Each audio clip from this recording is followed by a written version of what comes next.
Hey, future CPAs and Gen Z accountancy students. Welcome to another highly targeted explainer. Today, we're laser focusing our attention on some of the absolute most heavily tested Philippine tax deductions: business losses, the net operating loss carryover, and the optional standard deduction. Now, I know Philippine taxation can kind of feel like this endless labyrinth of rules, rates, and crazy exceptions. But as always, we're going to break it all down. We've structured this explainer with a ton of precision to help you truly, deeply grasp these concepts. But hey, before we dive in, let's just be real for a second and address the elephant in the room. This is the #1 anxiety I hear from second and third year accountancy students. You're probably thinking, am I actually going to remember these super dense tax rules in 2 or 3 years when I finally sit for the LECPA? And you know what? It's a completely valid fear. You study so hard for Quiz 7 today, but how do you actually stop all that knowledge from just totally evaporating before board exams? Well, that brings us to our brain hack for this explainer: cognitive chunking. Literally, it's a study hack that breaks massive, complex information into smaller, highly digestible pieces to optimize your long-term memory retention. By doing this, when you finally sit down for the LECPA, you aren't just going to try to remember the words on a page.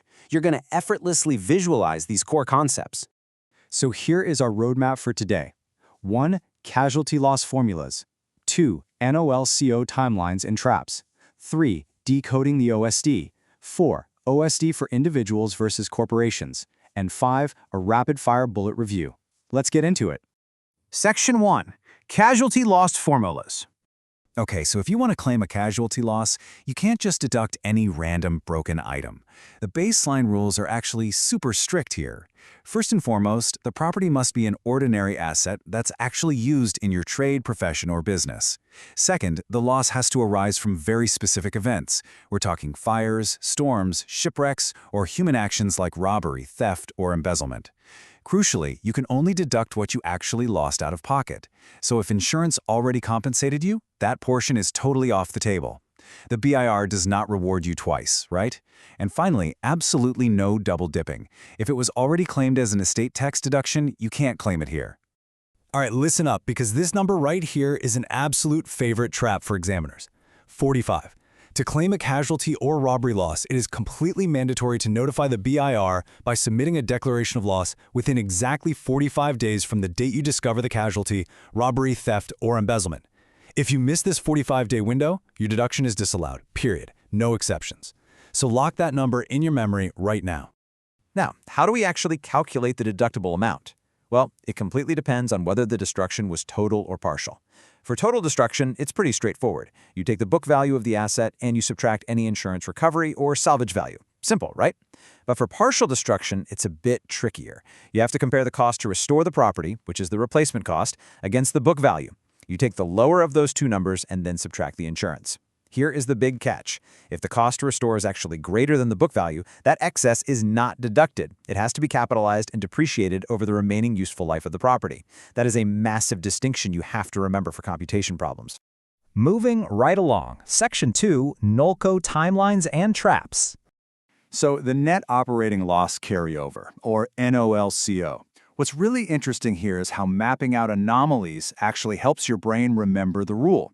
The standard baseline rule is that a net operating loss can be carried over as a deduction from gross income for the next 3 consecutive taxable years. Simple enough. But you know examiners absolutely love exceptions.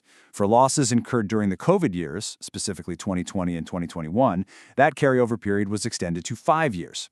Mines, other than oil and gas wells, also get 5 years for losses incurred in their first 10 years of operation.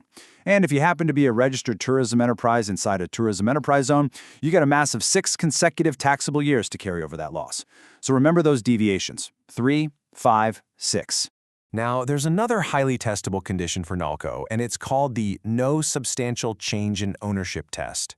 Basically, for a corporation to carry over its losses, the original owners who suffered the loss must still be the ones in charge when the loss is actually claimed. The magic threshold here is 75%. Not less than 75% of the nominal value of outstanding issued shares or 75% of the paid-up capital must be held by the exact same persons.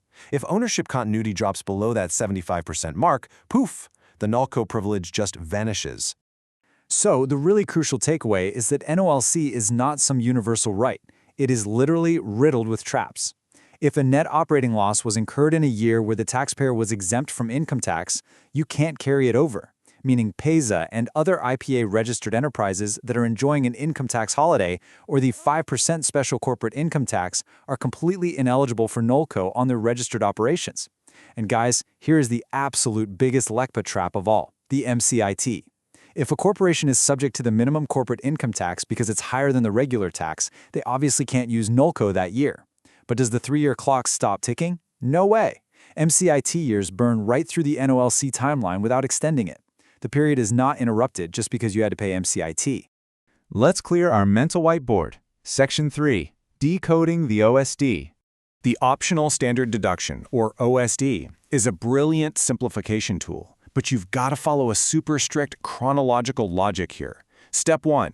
You absolutely must signify your intention to elect the OSD in your first quarter income tax return. Step 2. You apply a flat 40% rate. When you do this, it's in lieu of claiming itemized deductions. Basically, you don't need to track every single little receipt for ordinary business expenses anymore. And Step 3. Once you make this choice in Q1, it is absolutely irrevocable for the entire taxable year. Seriously, there is no turning back. You cannot just change your mind in Q3 because your actual expenses turned out to be higher than expected. Oh, and before we compare individuals and corporations, let's just look at a super quick, punchy rule for general professional partnerships, or GPPs. The rule exists purely to prevent double dipping. Ready? The OSD can only be claimed once. It's either claimed by the GPP itself on its gross income, or it's claimed by the individual partners on their distributive share. It can never, ever be claimed by both. If the GPP claims itemized deductions, then sure, the partners can still choose OSD for their share. But if the GPP already claimed OSD, the partners cannot claim it again. Section 4. OSD. Individuals versus corporations. Okay, pay really close attention because this is your ultimate study hack for the OSD and it is insanely testable. Let's starkly contrast the two. For individuals, the 40% is based on gross sales or gross receipts, but for corporations, it's 40% of gross income. Because of this massive base difference, individuals do not deduct the cost of sales or cost of services before applying the 40%. For them, the OSD is in lieu of both the cost of sales and itemized deductions. But for corporations, the cost of sales is deducted first to arrive at gross income, and then you take the 40%. Make sense? Finally, let's talk compliance. Individuals claiming OSD are completely exempt from submitting financial statements with their annual return. Corporations, however, are still strictly required to submit their financial statements, even if they use the OSD. Section 5. Rapid-fire bullet review. You guys have done great. Now let's trigger your active recall to really cement everything we've just covered so it stays locked in for that 3-year retention goal. Here are your rapid-fire LECPA trigger numbers. Seriously, if you take nothing else away from this explainer, memorize these. 45 days. That's your strict deadline to notify the BIR of a casualty or theft loss. 75%. That's the minimum ownership continuity required to claim NOLCO.